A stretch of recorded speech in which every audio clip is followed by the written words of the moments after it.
dominate, all right, folk culture traditions, all right?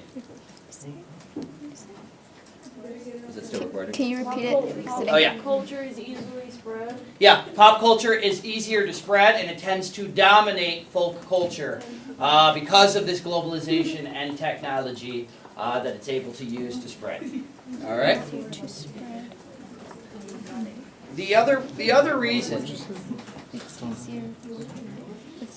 is that younger generations tend to practice more popular culture.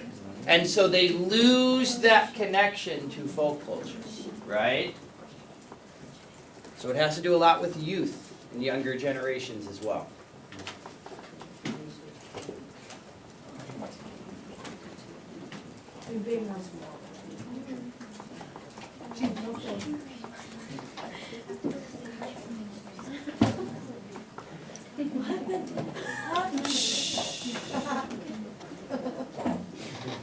How's it working?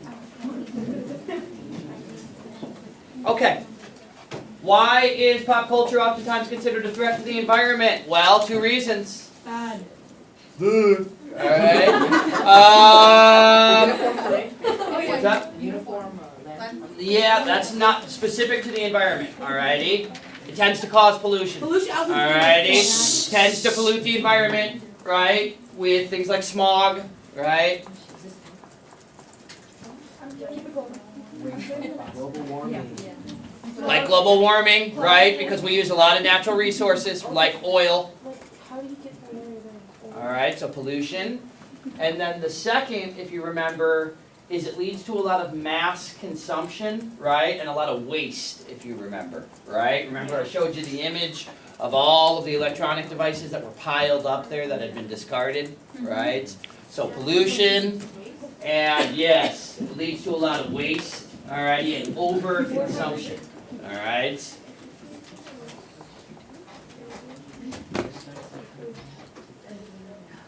Why is my lady not calling me? She did. Oh, hold on. Stop. How do you press pause? Are you serious? Yeah, I just need to tell her I'm doing a review. Well, I could tell her that, and you could keep talking. We gotta put her on check. You can't press pause. Hey, I just wanted to let you know I'm doing a review. 5:30. Oh, shoot. Not yet. I haven't had the opportunity. Hey, we said picture me a varsity coming to I with an eye patch. She said I'm gonna be you for all the way. I will. Give me a call. We gotta go hurry up. Yes, sir. All right. In what way does popular culture affect clothing styles and food and fashion choices? All right. Yeah. No, I mean that. That question. Yeah. Who's calling? In what ways does popular culture affect clothing styles? Well, what happens is clothing styles change quickly. Alrighty. In fact, all three of these are really the same. Trends change quickly. All right. Tastes change often. Yeah. What's that?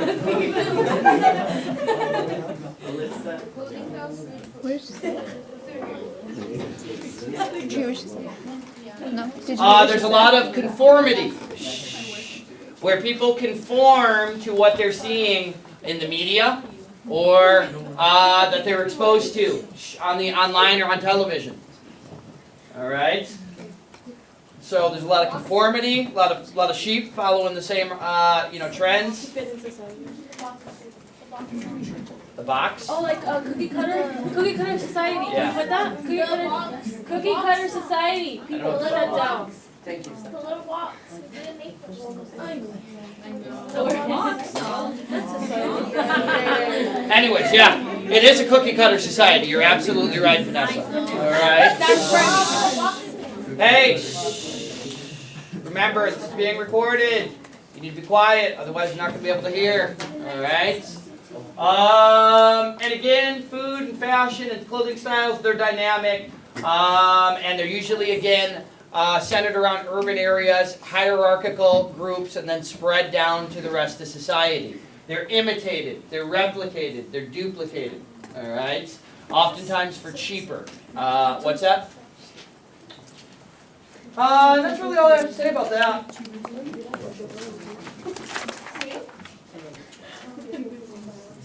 Cultural landscape, what is it? Okay. A cultural landscape is how, it is our book, yes. A cultural landscape is how the culture modifies the landscape for their own uses.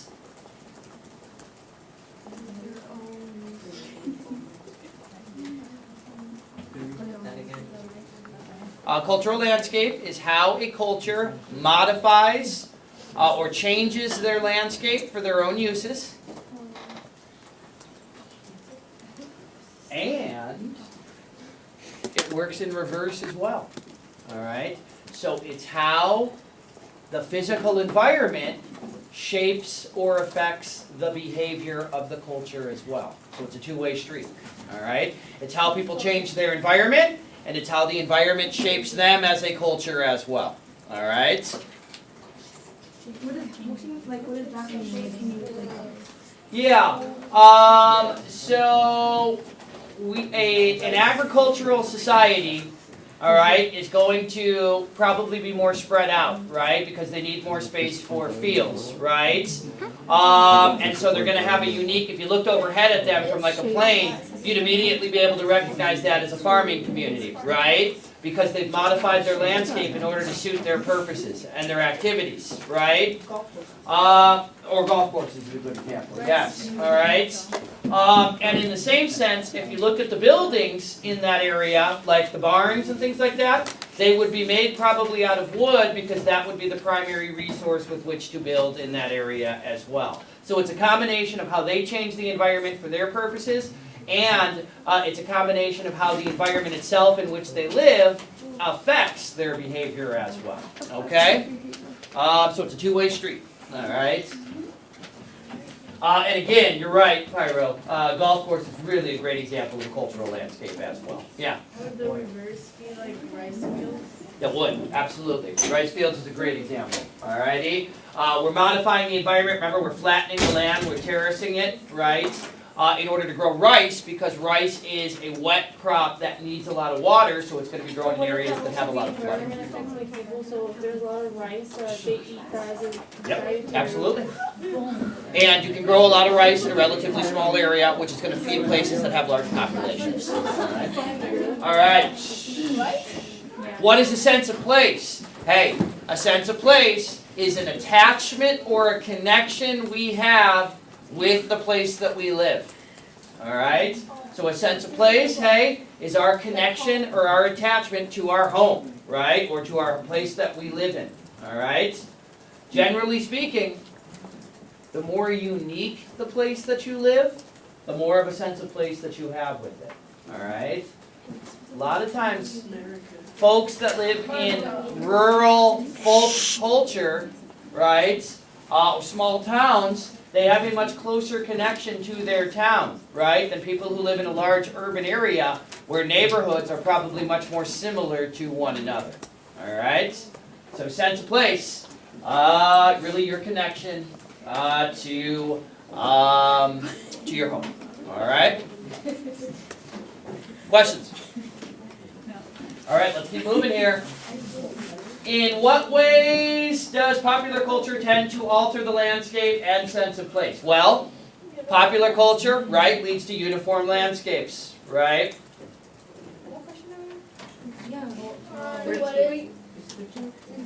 I don't have them numbered, so it's hard for me to say. All right? What is a cultural landscape and sense of place? And then we're on to the second part of it. How does popular culture tend to alter the landscape? How does it? All right? It leads to uniform landscapes, right? Where the landscape from place to place to place looks very similar. It's standardized, right? They tend to eliminate a person's sense of place, right? Because as you go from place to place to place in a popular environment, there's really no attachment, there's no uniqueness, there's no personal connection to it, right?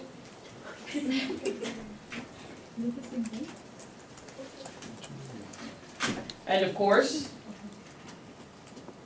popular culture tends to alter the landscape in that we alter it for a lot more leisure activities, all right? Entertainment, enjoyment, all right? So a golf course is always a great example, right? Where we're now using resources or land for more entertaining reasons, or for entertainment or pleasure, and not just for need or for work, all right?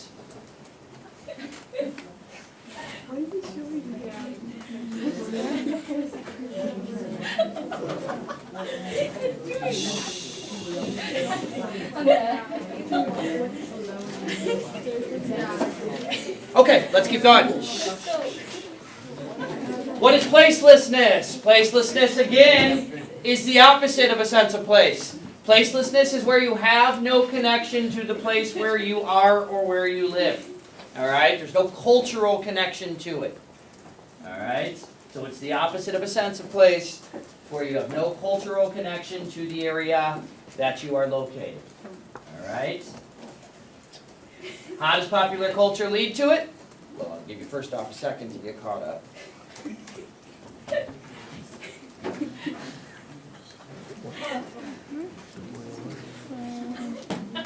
You have no connection. Ladies, relax, please. Okay.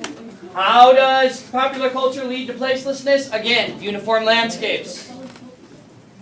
Advertising, right?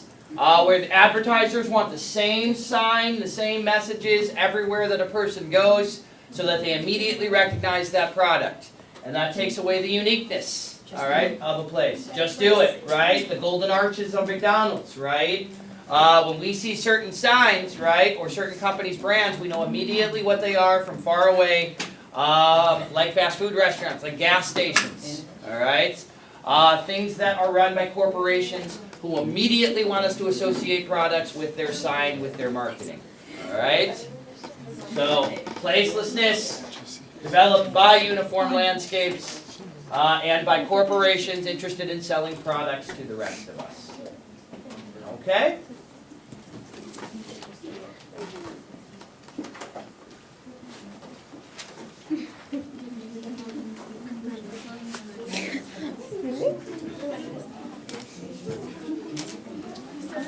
Okay.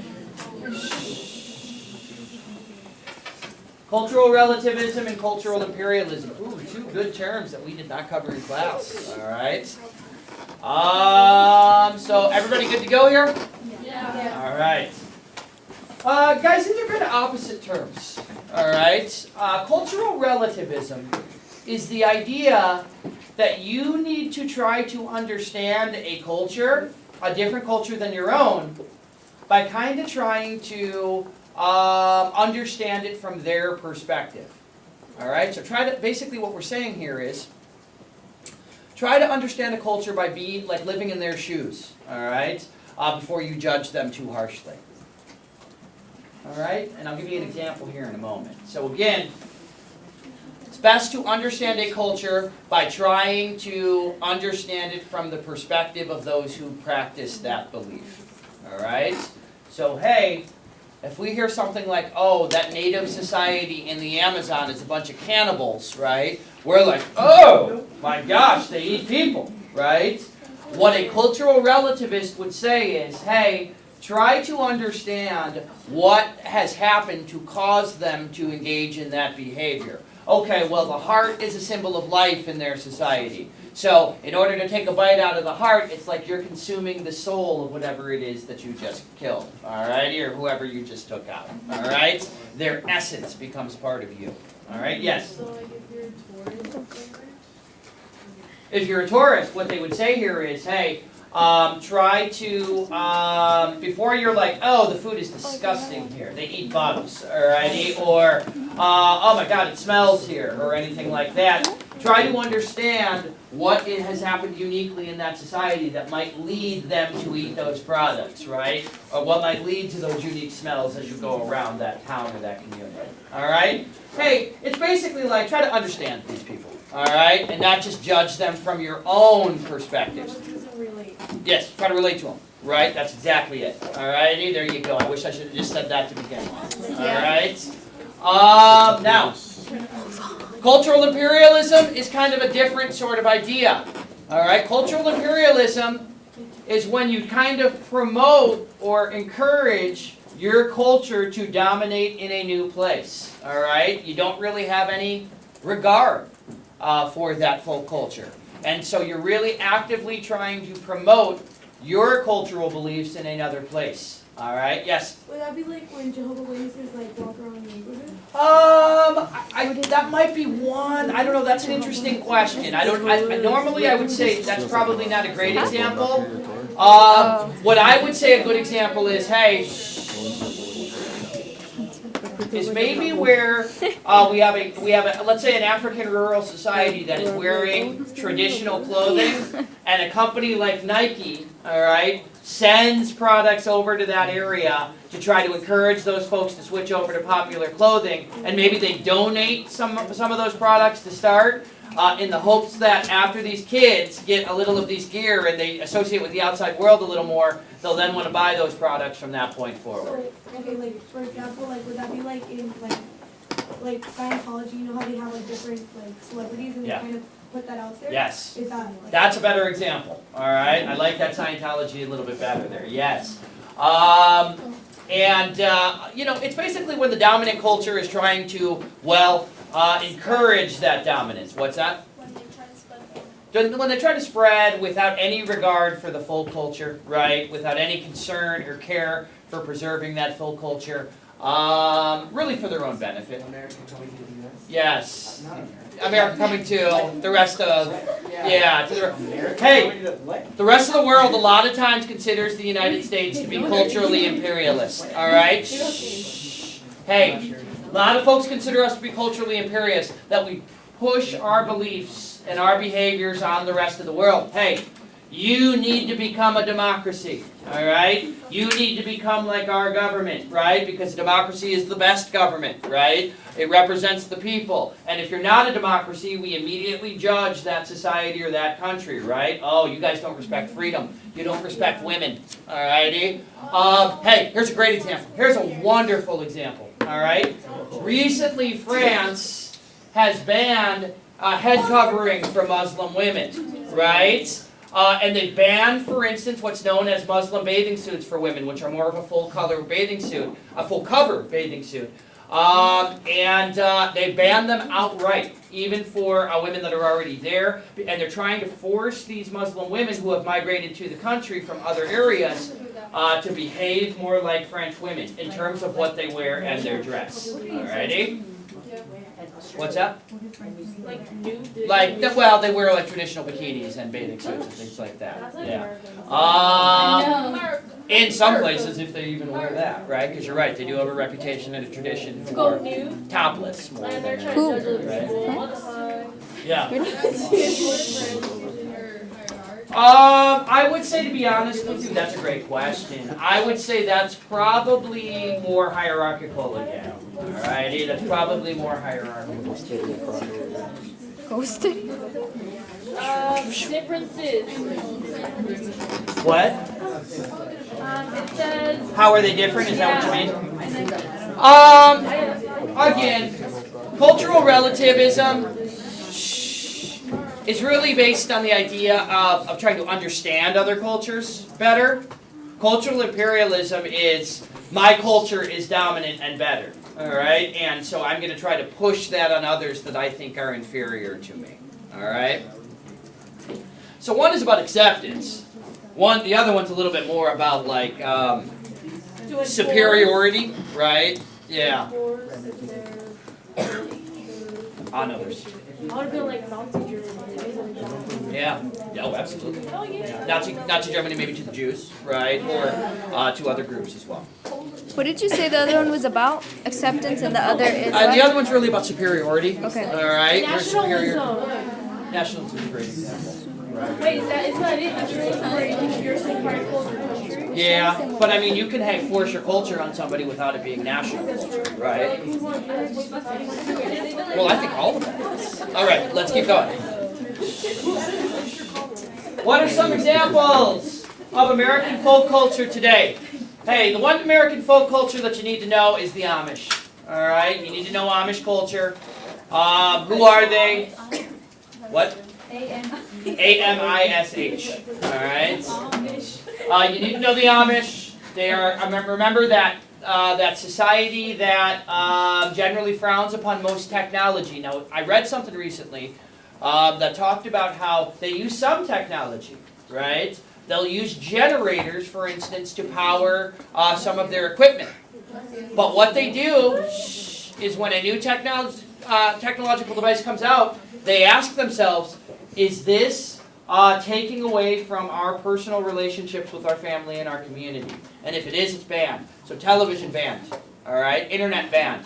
Because those they think are destroying the cohesion, the connection between the people in the community. But generators, for instance, or farm equipment, right, that is motorized will be embraced sometimes. All right. Here's another great example. They generally don't drive. They don't own cars or drive cars, but they're able to use things like taxis and ride sharing to get to locations in order to work. All righty. So the Amish are a great example, located in the Midwest. Remember, Pennsylvania, Ohio, Kentucky. All areas, rural places where we see large clusters of Amish communities. All right. They're the ones with the big beards. Yep. All right. Another example of an American folk culture, probably not as well known. All right, but Creole society, Cajun society down in Louisiana. The folks, if you ever watched those shows like I don't know. I'm on to somebody else. Alrighty. Like Swamp People. Have you ever seen that show? Duck Dynasty a little bit, right? Wait, where is it located? It's located in the Mississippi River area, like Louisiana. You know, the folks that are like, I guarantee, I reckon. Alright. They're rural. They live in swampy areas. They have small communities, Creole communities, or Cajun communities. They have their own food, their own kind of dialect, and they're really removed from the rest of society. Yeah. Yeah, it's very popular. Did you say dialect? Their own dialect? Yeah, they have their own dialect of English. Alright. Super southern. Super redneck southern. Alright, even hard sometimes. Alright. Okay, last one. Differentiate the concept of acculturation and assimilation. Alright? This is very easy. Acculturation is where you adopt some aspects of another culture. All right, so you embrace or adopt some aspects of another culture. All right, Tex-Mex is probably a good example. All right, where Americans have adopted Mexican food styles and kind of created their own Tex-Mex cuisine style, like barbecue and stuff like that. All righty, maybe barbecue. Do you know Tex-Mex? Yeah. Have you ever had Tex-Mex restaurants? What's Tex-Mex? What's that? Fullerton? Yes. Yeah. Oh, that's what you mean. It's literally called Tex-Mex. Yeah, the style of food is called Tex-Mex. It's What's that restaurant called? like a mixture of Texas and Oh, Mexico. I like that. Yeah. Because it's called Tex-Mex. Well, you were confused. Honestly, I thought that was like a term, you know? He abbreviated it before.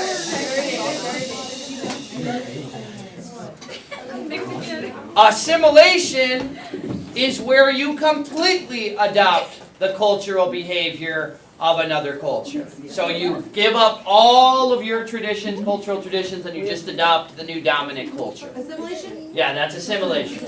So acculturation, listen up. Quiet.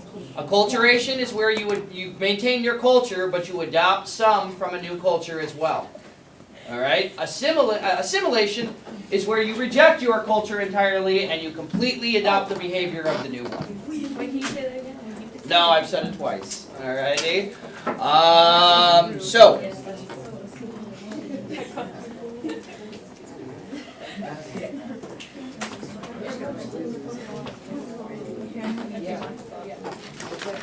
Okay. All right. Let's go to languages. All right, let's go to languages. This is for Ryan. All right. Anyways. You need to know the language divisions. From language families to dialects, right? So, it's families, right? Then it's branches, right? And then it's groups, right? And then it's languages. And then it's dialects. All right? Yeah, accents I didn't put on here. Alrighty, and you don't need accents for this one. Right, and then Mr. Majewski. Huh? No, superfamilies would not be a part of this because they're still debatable. Alrighty? Hey, are you gonna give us a definition of each? No. Alright. Groups like doing drugs. So again, Mr. M has created a couple of memory devices for you that I use to remember them. Ferris Bueller got a lucky day, or fanboys of geography look dope. Alright.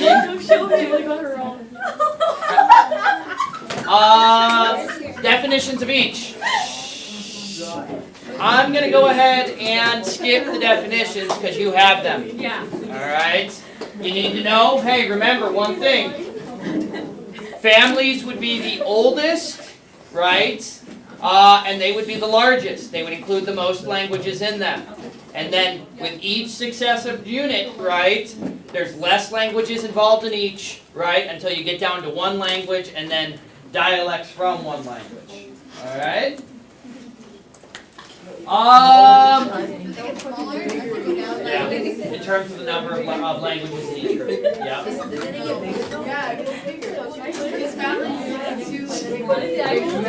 No, families include, in many ways, many languages.